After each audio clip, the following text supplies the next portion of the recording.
Right, for everyone, everyone, some board members, the superintendent, and everyone's been up all night, 24 hours almost, working on this, so it's going to be a quick statement and a couple questions, so 28 hours.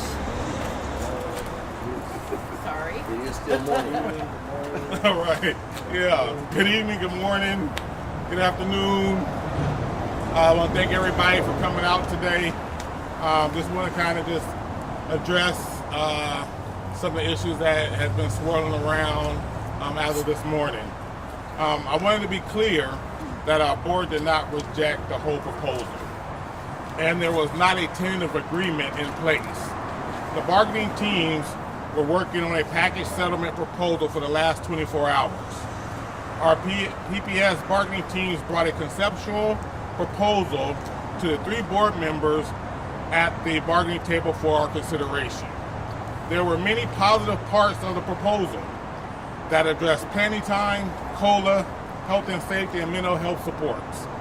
Now, while there were many things that in the proposal that we could agree on, there was also some fundamental issues, specifically around parents having the ability to make educational decisions about other people's children that we could not agree on. This is what needs to be worked out, and we were expecting to work through those concerns today in order to get our kids back to school on the 27th. I want to be explicitly clear that this is the core obstacle to arriving at a conceptual agreement. We're going to take a couple questions. Board Member Brim Edwards is going to answer some questions. So to sum up, What was this fundamental issue? You just flagged something that was a problem. What was that problem? Yeah, go ahead.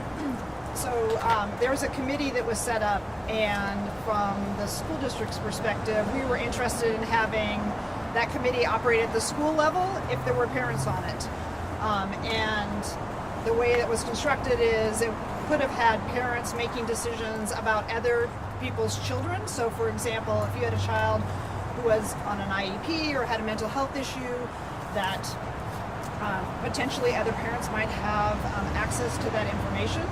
And so the board felt very strongly that we wanted to, if parents were going to be involved, which we're all parents and we want parents to be involved, but we wanted to up-level it to the school level, not to the classroom level. Are you talking about behavioral issues? I mean, We're talking about, say, for example, in November, if a student moved into a neighborhood and the class they were moving into was a third grade class and it was at the maximum size, that there would be a process about whether that student would be allowed to join that class because they would be at the cap.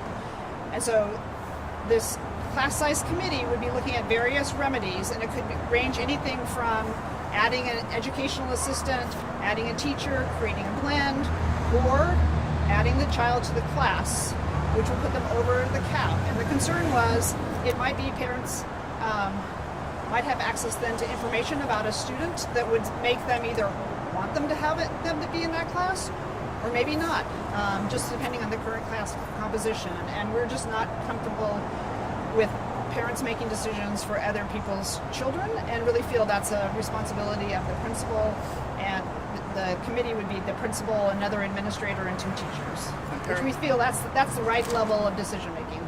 parents having access to student information, is that legal under federal law? Well, there's definitely privacy concerns, and just speaking as a parent, there are things about my children that I think are very private to our family and to the individual student, and I think most parents feel that and would feel comfortable with educators having that information because they do already, but not having it spread maybe across the parent community. So again, we feel definitely there's a role for parents in the broader school level decision making around class sizes. We know parents care about that, and we're all parents. We want to have lower class sizes, but we also think the people making the decision should be the educators and the principal or the school administrators. Thanks, Sammy.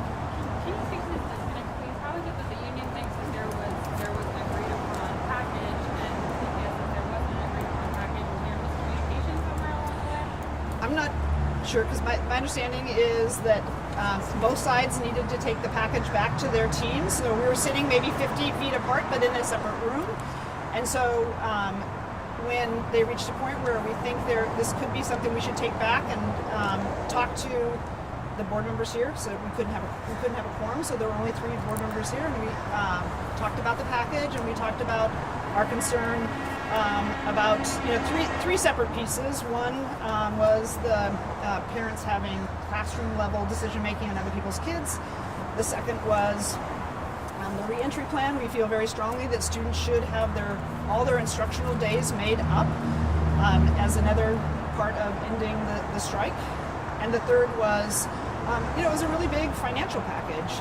It's $171 million over 3 years, 6.25 COLA in the first year, then 4% the next year, and then 3% in the third year. So, very large package, which will also require us to make about $120 million in cuts. So it was a very robust discussion, and we really appreciate the superintendent. There's a lot of things that PAT was interested in around health and safety, around planning time, around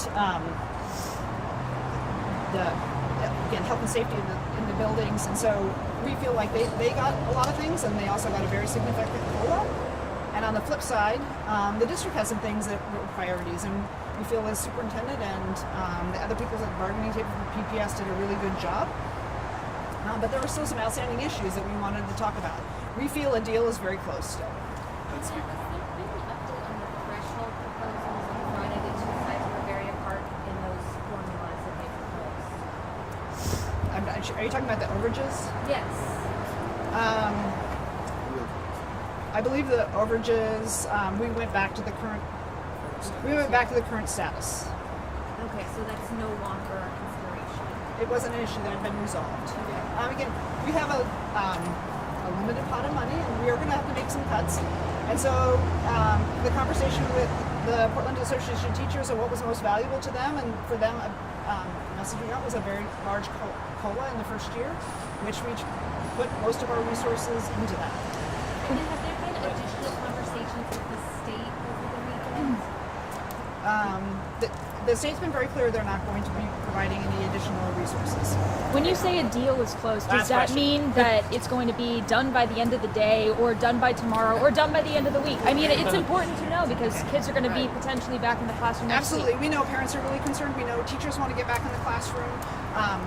We we're on our 28th hour of being up and working and being in this building. So we feel like we're very, very close. And we feel like it's a good deal. Actually, we feel it's a good deal for teachers, parents, and students. And we desperately want kids back in their classroom. We know they want to get back in their classrooms. We know teachers want them to back in. So we feel like we can close the gap. We're hoping to close the gap. Thanks, you guys. Gotta get back to Are you the going to business. bed now, or are you going back to work? We're going back to work. You are. Okay. Back to work. Right. Just check. Julian? Just to clarify,